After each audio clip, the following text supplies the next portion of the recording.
Ayyuu mojettanii buna namatti fiddu garaacha nama gubdanii faatanii gubaarratti. Buna dhugaarti ilaala.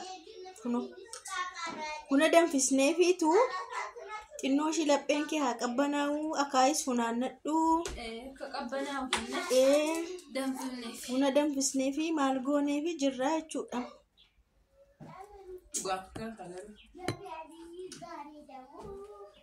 Namni garaacha nama gubaa buna namatti danfisu maal? Buna maanni buna cabdu. Maal annaa sana aariidhaan qodaa gadi cabdu.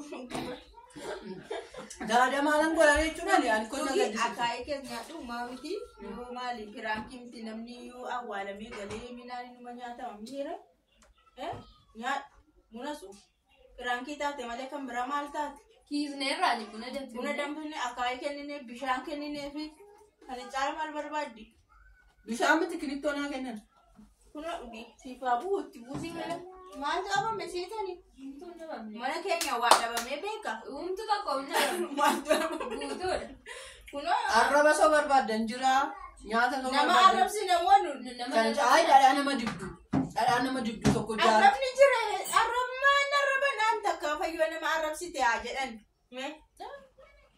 Jaartiin deemtee dhuftee walitti nama dhatti jaartiin.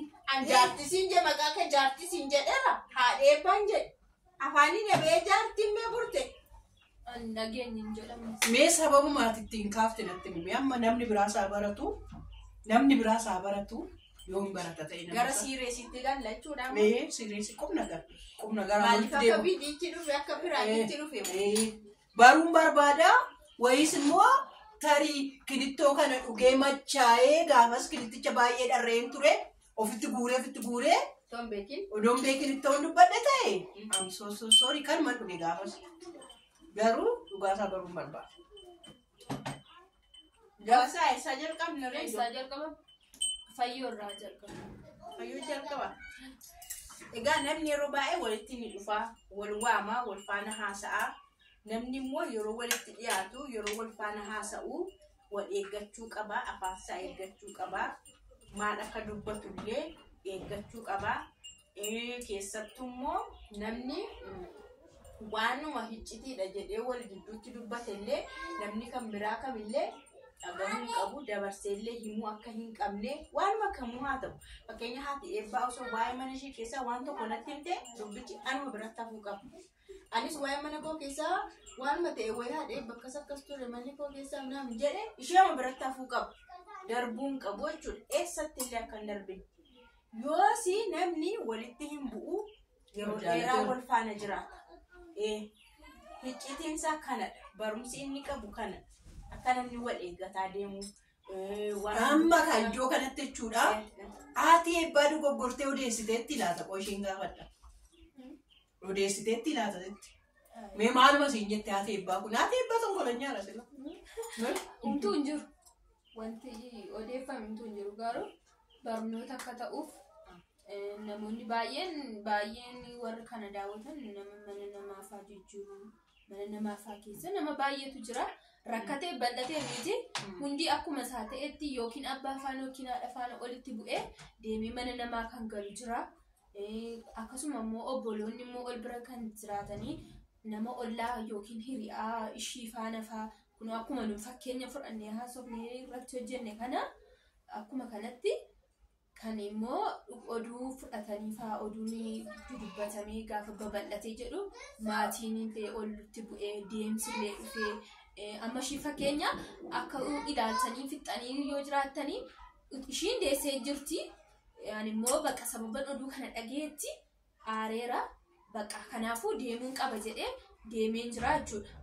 Ishiin garuu bakka ani deemeera kan nyaata qopheessullee ishiidha kan daa'ima qabullee ishiidha kan mana intinaadhullee ishiidha uffata kan miiccullee ishiidha rakkoon kun hundumtuu ishiitti naanneera jechuudha. Eenyutu miidhama anillee fayyaa kootii nan galaa galee maatii koo bira nan ta'a dammoo umtuu natti dhaga'amusi maaliif gargaarsa ishiitiifan dhufe jaanteef yoon galee maanatti fakkaatu ishiin garuu maaliif hin miidhamti borillee gaafa akkasitti mucaan kun tillee jabaatee jedhu ayi bara sana miidhame faa jettee dubbatti jechuudha. Kanaafuu utuu waan hundumaa oduu akka arginetti fudhachuu dhiifnee irra dabarree tuffannee ma dhiifnee jechuudha waan hunda waan dhageenyus waan dhugaas haa ta'u sobas hunduma isaa tuffannee ol danda'uudhaan ol taradda'uudhaan utuu bira daddarbameeti waan gaariidhaan jedhama. Karaa lama ibsite burtee nama tokkoffaanii anillee toon dhageera ta'e dubbiin kun ta'eera ta'e irra darbuu kan jedhu baastee jechuudha. Irra darbuu ta'eeti dhuguma dubbatameera ta'eeyyuu irra darbeeni tura malee kana dhagee jedhee yookaas kun akkas naan jedhame jedhee hin fiiguudha. Yaanni isheen kaastee jechuudha. Dirqama irra jiru sana bahee galuun qaba jechuudha. Sa'aatiin amma yeroon dhufe murtaa'aa ta'eef murteessee jaan beekuuf maaliif utuma abbaan barbaade maaliif waan barbaade odeeffameeti hojjetteef maal hanga shugeen garuu gaafachuu hin dhiisu saasanitti waan sinitti dhagaame miira sinitti dhagaame sanaan iski akkam akkas naan jette ogumaa jettanii gaafattu yookiin ishii soba isaa jettu dhugaadha isaa jettu garuu ani sana dhageen achi booda garuu sammuu koo keessaa sana balleesse kaayyoon ishii bira dhufeef maaliif akka ishiidhaa dhufe sana raawwadheetan dirqama koo sana xumuree galuun qaba malee kun ta'eera jedhee aaree bakkattiin hin deemu jechuudha. Mucaan kun waamaa mucaan ishii waamaa jira yaa'u asumaan jechuudha. An bakka meeqatti nuuf shakkiseetanii bakka meeqan naqeseetanii gaafa ishiin teessee wayyaa miiccitu dhuguma jalaa deemte jedheen fudhadhee dhuguma immoo jalaa disokkitee laata maali akkamatti sababa kanaan deemte fayyoon immoo viidiyoo keessatti mana koo lammaffuun dhufinii karaa mana kooti lammaffuun bayinitte yoo na reebdes yoo na ariites dhaqeedhuma gaafachuun qabaa jedheen manaa bahee dhufee akkaan dhufeenis viidiyoo irratti argitaniittu sireesit manatti goote teessee viidiyoo ishii waraabbataa jirti ishiin lakkaa asii gadee na argite moo maalaa fayyoo koo hoggaafataaf. Argeera yeroo nafu karaa wanti si argee wanti ufaarti lakkaan akkati dhuftu moo bareessuudhuma usilkii qaxaqataa qolleeti. Qaxaqatee dadhabeen didde silkii kaasuu didde. Jedhee shakkii akkati dhuftummaa beekamaadha waa uumamnan. Eechi mootummaan jedhamu akka carrassi argee yoo si gadee ta'u wayyaa akka garagaara. Bakka kaameeraa ooniin godhee si eeggata silaa dhufta'uu jedhee dubbichi dubbii viidiyoo waan ta'eef. Naa dubbicha warra mana amma manumatti fidna viidiyoo taanuni nagartu aannaadhaan jechuudha. Anaanna manumatti fixanna. Anaanna manumatti fixanna. Isiin surumatti na argattee hin beektuu na argattee isa manumatti fidna. Yoo gara viidiyoo golabuutti dhufne ani mana namaa hoggaan deemu of eeggannoo baay'een godha. Bakka meeqatti nu filaa dhugaa.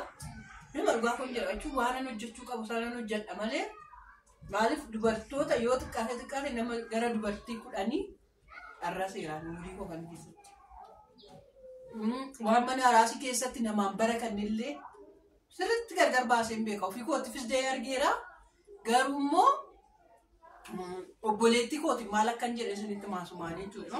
Bara san viidiyoon beekuu ani yuutuubaran ta'e jedhee yuutuubis hin beeku waan ta'eef wanti kun mana keenya keessatti nu mudatee ture jechuudha. Amma inni jedhaa jiru kuni anumatu shiidha jedhe nama biraatiin biti baranii jedhe fayyoo. Maaltu dhume seeti? Daakuun furru ajjaa kiiloo 25 daasifadhe. Anuu sayyuu jaaladhu dhugu.